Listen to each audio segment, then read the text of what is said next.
Actually, what is going on is that, for example, our main competitors, if you take Germany, for example, Germany actually makes a surplus with the same 27 of 104 billion a year. Germany is in the EU. What I'm saying, yes, I know, but the reality is that what we're doing look, when they're going to continue trading with Europe, they need to trade with us, and we will continue trading with them. Well, if there are obstacles put in the way of trade, which WTO deals do, we will be trading less by definition. There is a significant difference which is going on in the world about the trading arrangements between different countries, and by moving our trading to another focus, which is external trading of the rest of the world, the global trading, which is what we've been talking about, there are massive advantages. That in turn, that in turn will reduce the revenues which enable us to pay for the public services. The reality is that we have got enormous opportunities throughout the world in trading with other countries. We wouldn't, by the way, have to pay the money in the first place. That's just one aspect of it. So the 39 billion. I know that, and I think it's going to be one hell of a lot more than that, but that's another story. The reality, because of the multi-annual surveillance framework, which we would fall into if we get into a really swampy situation, which we're heading for. But actually, in terms of external trade, the opportunities for this country are absolutely enormous. And in particular, just look at our trade balances at the moment.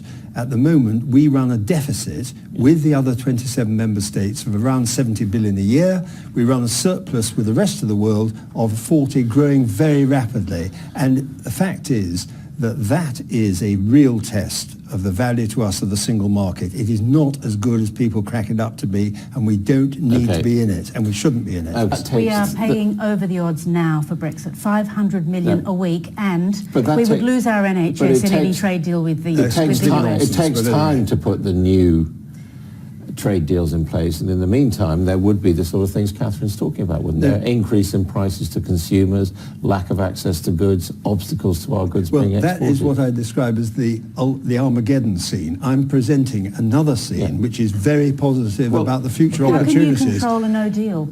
How can you guarantee it won't be I'm glad you used the word Armageddon? control, because as a matter of fact, one of the other advantages of leaving with this WTO deal would be, and I'm not saying it's going to happen, by the way, I'm just saying that we're talking about the possibility of it happening. But having said that, actually we then regain control over our laws. None of this nonsense about the common rule book, where decisions are taken. I'm chairman of the European Scrutiny Committee. I've been on that committee 33 years.